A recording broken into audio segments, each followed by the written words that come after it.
আসসালামু আলাইকুম রহমতুল্লাহি ওয়া বারাকাতুহু। সম্মানিত দর্শক শ্রোতা, প্রিয় মা বোনেরা, আজ আমি আপনাদের জন্য বিসমিল্লাহ দিয়ে বশীকরণের একটা আমল নিয়ে এসেছি। এই আমল যদি আপনি করতে পারেন, এটা বারবার পরীক্ষিত আমল এবং শক্তিশালী আমল। আপনি যদি এই আমল আমার যেইভাবে নিয়ম বলবো সেই নিয়ম অনুযায়ী যদি আপনি করতে পারেন, ইনশাআল্লাহ তাআলা 100% আপনি বশ করতে পারবেন, আপনি আকৃষ্ট করতে পারবেন।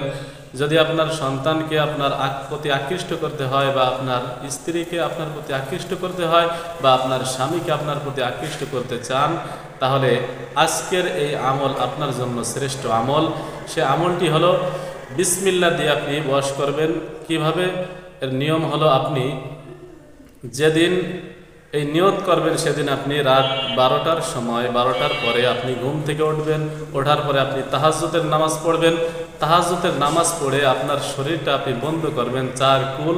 এই 4 কুল দিয়ে আপনি তিনবার পড়ে আপনার শরীর আপনি বন্ধ করে নেবেন। এরপরে আপনি 11 বার দুরূদ শরীফ, 11 বার ইস্তেগফার পড়ে এরপরে আপনি বিসমিল্লাহির রহমানির রহিম এটা আপনি 786 বার পড়বেন।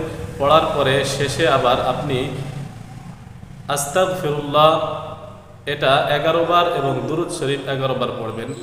পড়ার পরে আপনি আল্লাহ পাক রব্বুল আলামিনের কাছে আপনার প্রয়োজনের জন্য, আপনি কাকে আকৃষ্ট করতে চান, আপনার মনের নিয়ত কি, আপনার উদ্দেশ্য কি, সেই উদ্দেশ্য সম্পর্কে আল্লাহ পাক রব্বুল আলামিনের কাছে যদি দোয়া করতে পারেন, এটি 7 দিন থেকে 10 দিনের মধ্যে ইনশাআল্লাহ তাআলা আপনার মনের নেক আশা আল্লাহ তাআলা পূরণ করবেন ইনশাআল্লাহ তাআলা।